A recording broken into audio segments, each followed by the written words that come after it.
This program is brought to you by Western Union. Walang palya ang padala. Good morning, good morning, good morning mga kamarino. We have so much to be thankful for.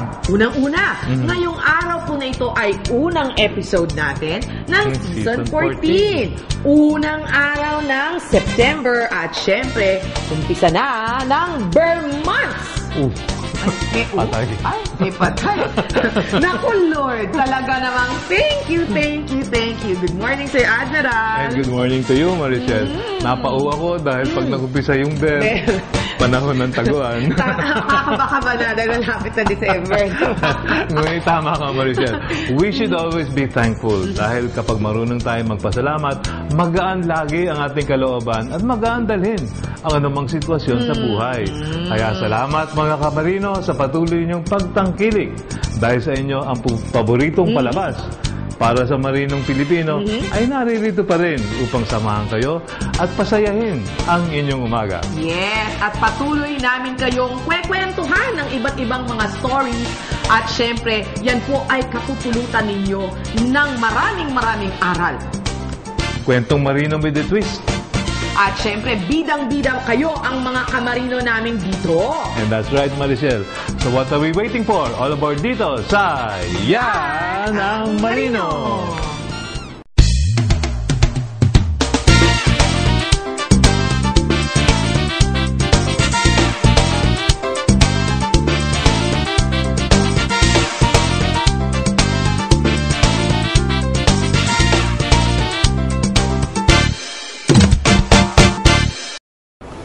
There is no doubt that the Maritime Labor Code of 2006, which was recently ratified, will surely enhance the continued employment of Filipino seafarers.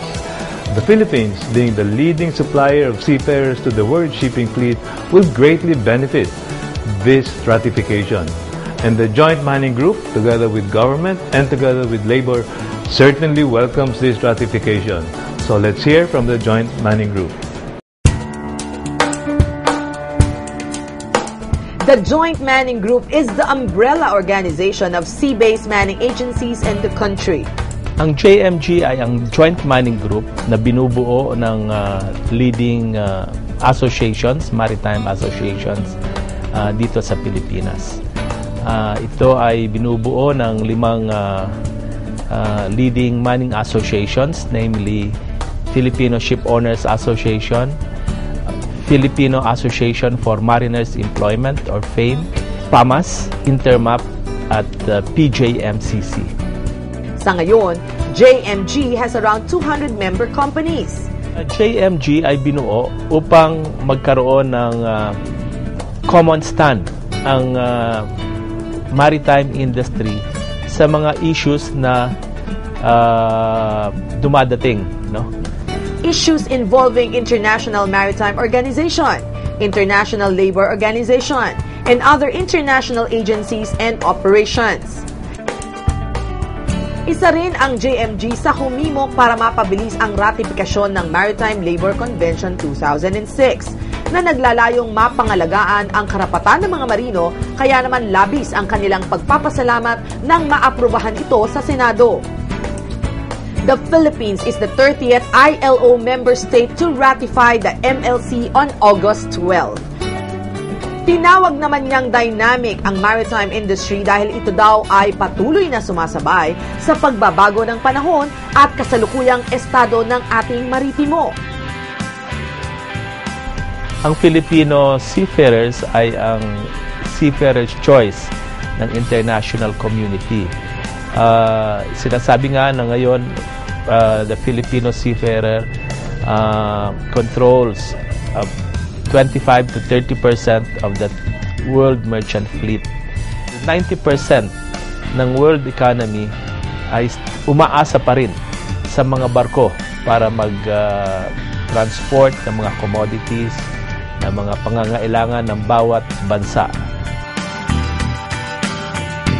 Gusto kong kunin ang pagkakataong ito na pakiusapan at himukin ang lahat ng Filipino seafarers na pagbutihin ang trabaho sa barko upang mapanatili natin ang ating premier position as the seafarer's choice in the world community. We wish to assure our Filipino seafarers that we in JMG will be working for your full protection, for your continued employment, and for your welfare. Not only for the Filipino seafarers, but for your family as well.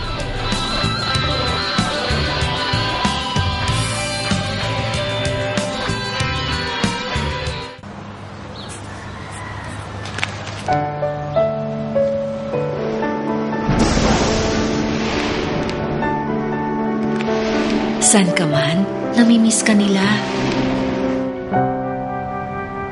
At dahil mahal mo sila, dapat benepisyo protektado ka. Mag-member sa SSS kahit san ka man sa mundo para may benepisyo ka at ang iyong pamilya. Ang dengue, typhoid fever at pneumonia, sagot nyo ba? Sagot namin yan! Eh yung normal delivery, cesarean section, yung RASPA, yung hemodialysis, sagot nyo rin? Sagot namin yan! Sa bagong case rates ng PhilHealth, fixed amount na ang benepisyo para sa piling medical at surgical cases. Eh yung load ko, sagot nyo? Hindi, no? Alamin ang detalye ng bagong case rates ng PhilHealth. Tumawag sa 441-7442. Up next, sa mundo ng maritima, ang umaabot sa 40 taon ay isang karangal.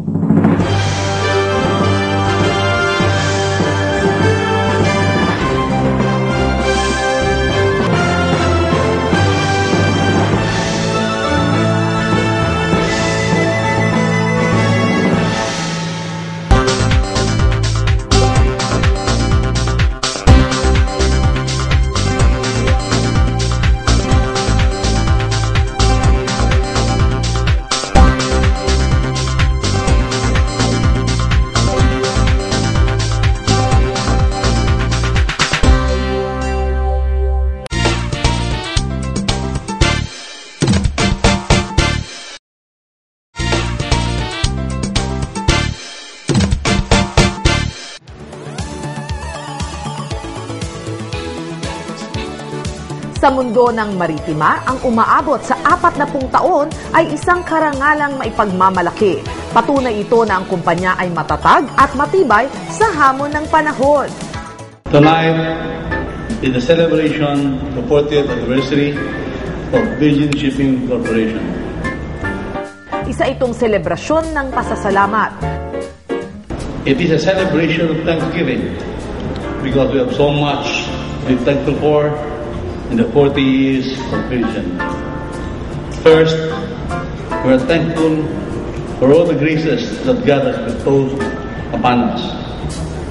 We are thankful for our principals, our officers and crew, our employees, our suppliers, friends, and business associates.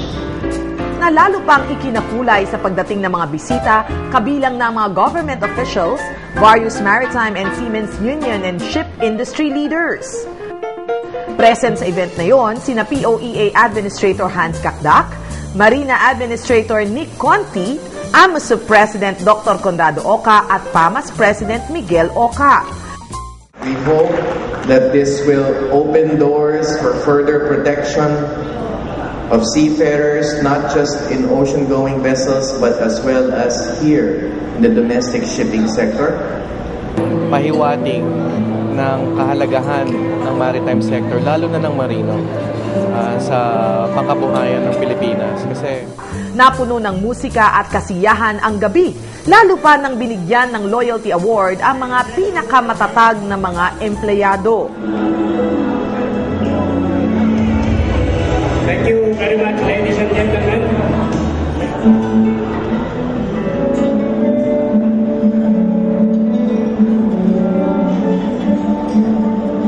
Dito ko nakita ang security ng aking pamilya.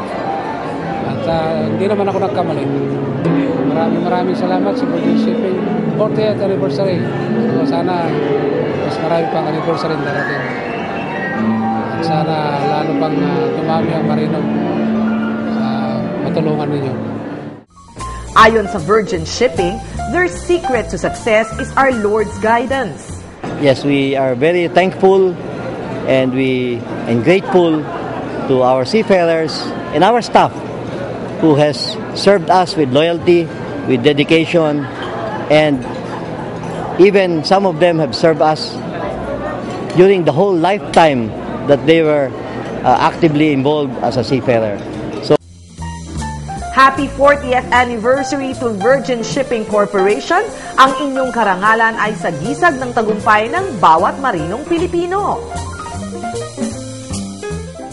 Happy 40th anniversary sa Virgin Shipping. Congratulations, and here's hoping to a better 40 years to come. Happy 40th anniversary, Virgin Shipping Corporation. Happy 40th anniversary, Virgin.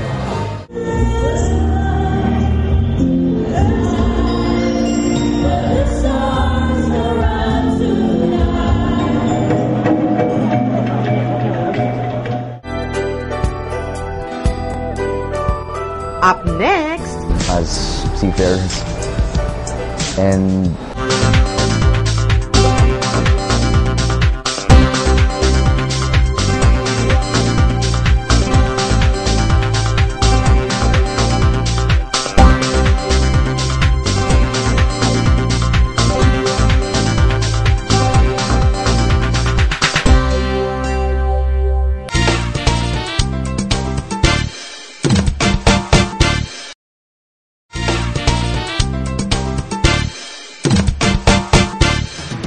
sa aming pagbisita sa Maritime Academy of Asia and the Pacific, may nakilala kaming isang fourth class cadet o isang plebo whose dream is to excel in his studies in order to travel the world. Alamin po natin ang kanyang buhay sa loob ng Maritime Academy. Unang taon sa pag-aaral bilang opisyal ng barko. Gaano ito ka-challenging?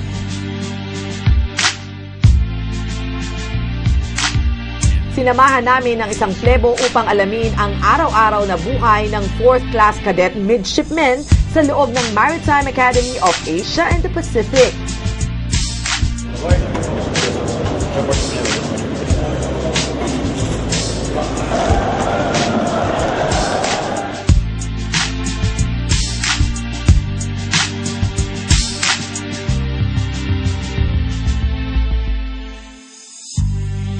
Nagsisimula ang buhay ng isang 4th Class Cadet Midshipman when he wakes up at 6 a.m. to do his everyday routine.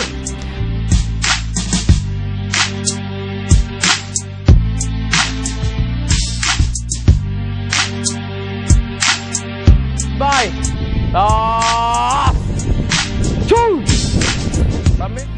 From Mondays to Fridays, after the reveille period where cleaning and fixing of banks are involved, magsisimula na ang colors formation, where cadets are accounted to get ready for the academic period at 8 a.m. na natatapos naman ng 5 p.m.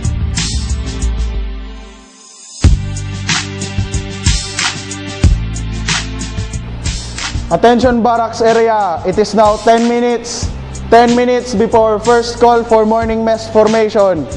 All 4th class midshipmen, proceed outside. Pull out.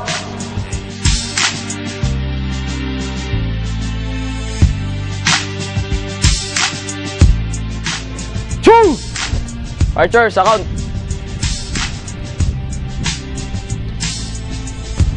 Sir, 4th class Imaj, class of 2016, total strength 249, total present 228, total absent 21. In between their academic time is their noon mess or lunch time. Sabi nga ng isang plebo, their first year in the academy is to obey, and to follow specific schedule of calls.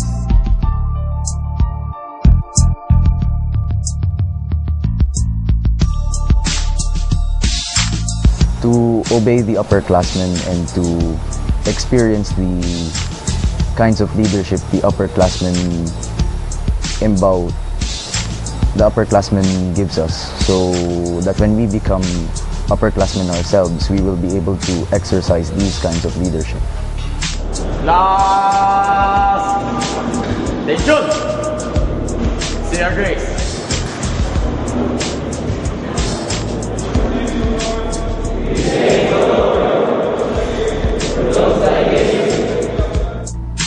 After their evening mess, they will then be called to their quarters for a study call.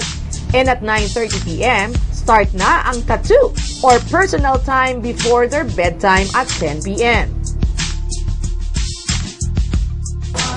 We typically do the preparing of our uniforms.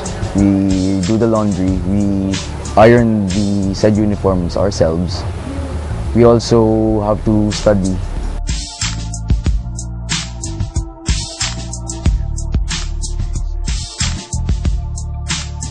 And on weekends, nagkakaroon naman sila ng DMA or time for their extracurricular activities and sports.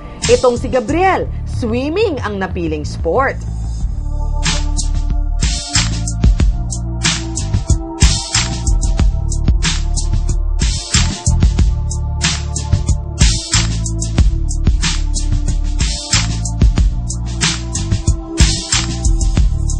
Firstly, it's related to our future profession as seafarers. And ever since I was a kid, I also liked swimming. Eh bakit nga ba gusto mong maging marino, Gabriel? The reason why I wanted to enter MAAP was because I wanted to be of help to my family, and I also wanted to become a seafarer, just like my father. It gives me the ability to support my family. It gives me a way to fulfill my dreams of seeing the world, Ma'am. Talaga nga namang disiplina at tiyaga ang kailangan upang makamit ang pangarap. Kaya naman ang mga magigiting na scholar ng MAAP ay nagpapasalamat sa quality education at bright future na naghihintay sa kanila. I encourage my classmates to continue on and go forth to continue this training that we are doing, because in the end of the day, it's worth it.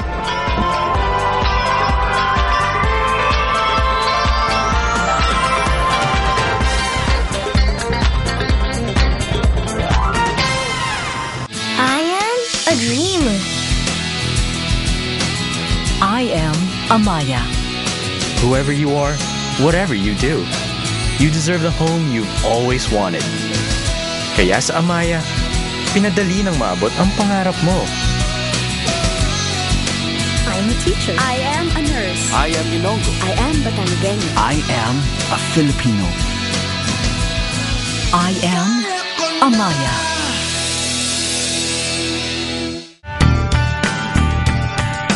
Sa Ayala Malls VIP Pinoy program, mahalaga ang bawat overseas Pinoy at kanilang pamilya sa Pilipinas. Gamit ang VIP Pinoy card, makakakuha ng mga privileges tulad ng paggamit ng VIP Pinoy Lounge na may mga specialist na pwedeng konsultahin tungkol sa pag-iipon at pag-iinvest. Pati na rin sa pagbili ng bahay o pagtayo ng sariling negosyo.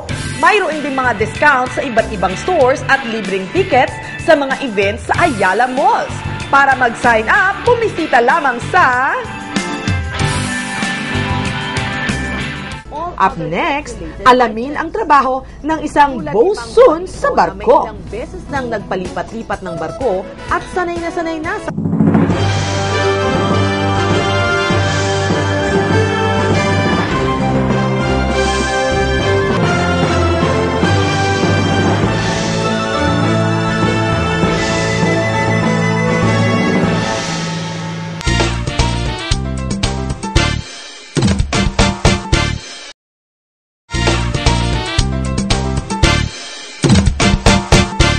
This portion is brought to you by Western Union. Walang palya ang padala. Keeping the ship clean, spick, and span entails a lot of hard work. And to make sure that the ship looks clean and looks good, you need a man who keeps his eyes on the job. So here's the story of a man who is more than willing to do it and certainly grateful for being given the chance to do what he loves to do most, and that is clean on board ship.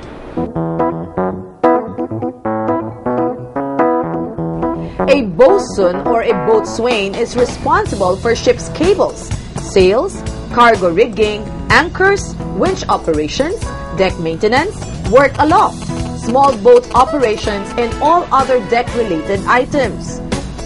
Tulad ni Mang Juanito na may ilang beses nang nagpalipat-lipat ng barko at sanay na sa kanyang trabaho bilang isang bosun. OS muna sa OS, ordinary seaman. Tapos nagkarpintero ako. Tapos AB. Ito na ngayon ng bosun ako.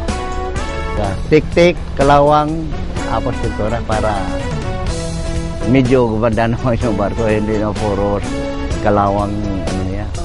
Nag-uutos ng mga bata kung ano ipapagawa ko, ano ipatrabaho, ano. Gusto ko magpapintura, pintura. Gusto ko magpatik-tik ng kalawang, patik-tikin ko sila. Yun, maghulog ako ng angkla, dating ng puerto. Yan, magmanyobrada ako dyan sa mga, sa proa. Kasama rin sa trabaho ng isang bosun ang paglilinis, pagpipintura at pagpapanatiling maayos at maganda ang barko.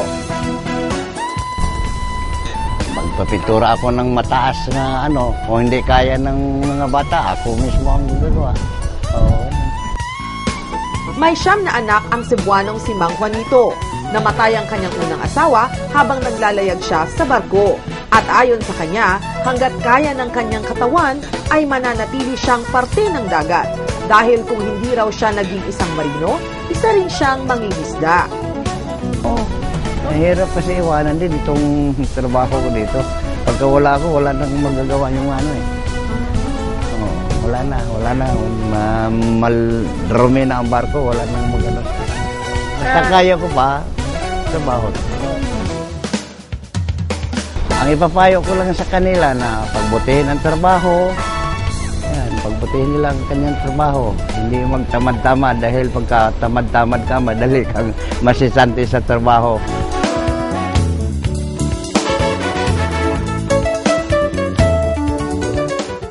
Marichelia would like to thank Dr. Almon Derla of La Estetica, Tomas Morato Branch, with hotline 332-8604.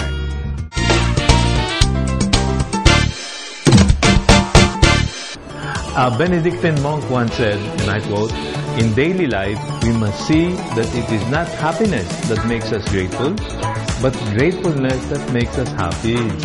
Kaya make it a habit to be always thankful if you want to stay happy." O, diba? Parang susok sa akin. Pasok na pasok sa akin. Parang totoong-totoo yan. Kaya nga mga kamarino, ang Yan ang Marino po ay lubos na nagpapasalamat sa inyo dahil po sa walang sawang pagsuporta ninyo sa aming programa. Mahigit 3 taon na po tayo nagsasama at kami po dito ay sobrang nagagalak dahil kami po ay nakapagbibigay sa inyo ng maraming impormasyon. At dahil po kayo natututo, kami rin dito ay natutuwa. Makabuluhang episode po yan every week. Kaya mga kamarino see you next Saturday, 11 o'clock. Kasabay niyo po sa pananghalian. Dito pa rin sa PTV4, ang telebisyon ng bayan. Don't forget to visit our website, www.yanangmarino.com. At syempre, ang Facebook po namin, pwede kayong mag-post. Nakakatuwa po na marami sa ating mga kamarino na ka-friends na. Syempre, ka-FB na. Ng Yan ang Marino. At para po sa mga walang access sa telebisyon at mga nasa laot, pwede po kayong manood sa amin sa www.ptni.tv. Happy weekend mga kamarino. Thank you mga kamarino. Thank you for keeping us company every Saturday. Muling-muli, hindi ho kami magsasawang na magbibigay sa inyo ng mga makabuluhang episode at pasasalamat. But for now, anchors away. Bye. Bye-bye.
This program was brought to you by Western Union. Walang palya ang padala.